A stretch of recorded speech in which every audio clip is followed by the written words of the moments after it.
Rapunzel. There were once a man and a woman who had long in vain wished for a child. At length the woman hoped that God was about to grant her desire. These people had a little window at the back of their house from which a splendid garden could be seen, which was full of the most beautiful flowers and herbs. It was, however, surrounded by a high wall, and no one dared to go into it, because it belonged to an enchantress named Dame Gothel, who had great power and was dreaded by all the world. One day the woman was standing by this window and looking down into the garden, when she saw a bed which was planted with the most beautiful rampion, Rapunzel, and it looked so fresh and green that she longed for it, and had the greatest desire to eat some. This desire increased every day, and as she knew that she could not get any of it, she quite pined away, and looked pale and miserable. Then her husband was alarmed, and asked, "What ails you, dear wife?" "Ah," she replied, "if I can't get some of the rampion, which is in the garden behind our house, I shall die." The man, who loved her, thought, "Sooner than let your wife die, bring her some of the rampion yourself. Let it cost you what it will." In the twilight of the evening, he clambered down over the wall into the garden of the enchantress, hastily clutched a handful of rampion, and took it to his wife. She had once made herself a salad of it, and ate it with much delight. She, however, liked it so much, so very much, that the next day she longed for it 3 times as much as before. If he was to have any rest, her husband must once more descend into the garden. In the gloom of evening, therefore, he let himself down again. But when he had clambered down the wall, he was terribly afraid, for he saw the enchantress standing before him. "How can you dare," she said with an angry look, "to descend into my garden and steal my rampion like a thief? You shall suffer for it." "Ah," answered he, "let mercy take the place of justice. I only made up my mind to do it out of necessity. My wife saw your rampion from the window, and felt such a longing for it that she would have died if she had not got some to eat." Then the enchantress allowed her anger to be softened, and said to him, "If the case be as you say, I will allow you to take away with you as much rampion as you will. Only I make one condition. You must give me the child which your wife will bring into the world. It shall be well treated, and I will care for it like a mother." The man in his terror consented to everything, and when the woman gave birth, the enchantress appeared at once, gave the child the name of Rapunzel, and took it away from her. Rapunzel grew into the most beautiful child beneath the sun. When she was 12 years old, the enchantress shut her into a tower, which lay in a forest, and had neither stairs nor door, but quite at the top was a little window. When the enchantress wanted to go in, she placed herself beneath it and cried, "Rapunzel, Rapunzel, let down your hair to me." Rapunzel had magnificent long hair, fine as spun gold, and when she heard the voice of the enchantress, she unfastened her braided tresses, wound them round one of the hooks of the window above, and then the hair fell 20 ells down, and the enchantress climbed up by it. After a year or two, it came to pass that the king's son rode through the forest and went by the tower.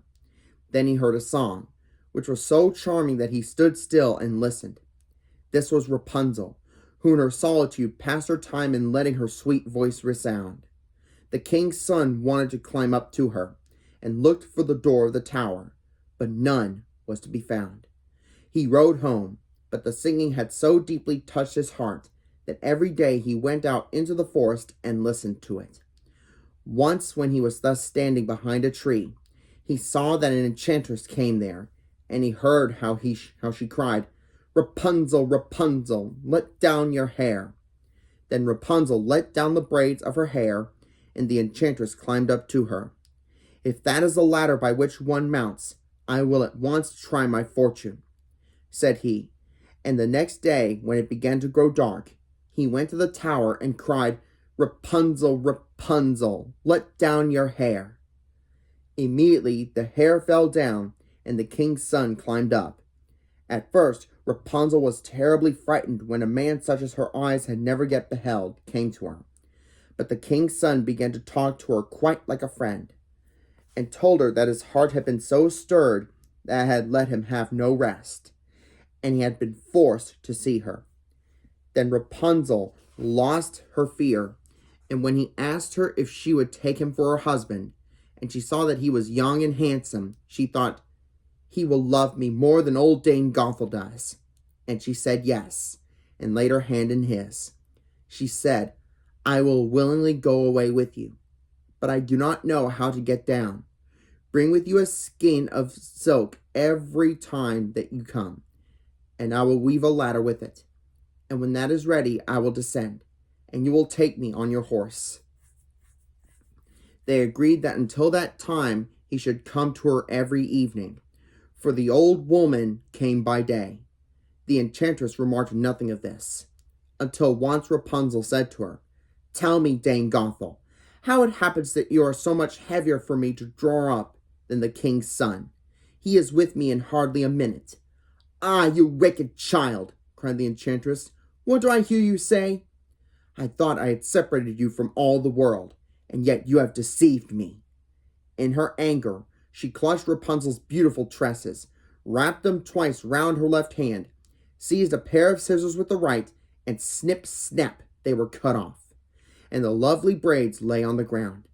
And she was so pitiless that she took poor Rapunzel into a desert where she had to live in great grief and misery. On the same day that she cast out Rapunzel, the enchantress fastened the braids of hair which she had kept onto the hook of the window. And in the evening, when the king's son came and cried, "Rapunzel, Rapunzel, let down your hair," she let the hair down. The king's son ascended, but he did not find his dearest Rapunzel above, but the enchantress, who gazed at him with wicked and venomous looks. "Ah!" she cried mockingly, "you would fetch your dearest, but the beautiful bird sits no longer singing in the nest. The cat has got it, and will scratch out your eyes as well. Rapunzel is lost to you. You will never see her more." The king's son was beside himself with pain, and in his despair he leaped down from the tower. He escaped with his life, but the thorns into which he fell pierced his eyes. Then he wandered quite blind about the forest, ate nothing but roots and berries, and did nothing but lament and weep over the loss of his dearest wife. Thus he roamed about in misery for some years, and at length came to the desert where Rapunzel, with the twins to which she had given birth, a boy and a girl, lived in wretchedness. He heard a voice, and it seemed so familiar to him that he went towards it. And when he approached, Rapunzel knew him and embraced him and wept. 2 of her tears wetted his eyes, and they grew clear again, and he could see with them as before. He led her to his kingdom, where he was joyfully received, and they lived for a long time afterwards, happy and contented.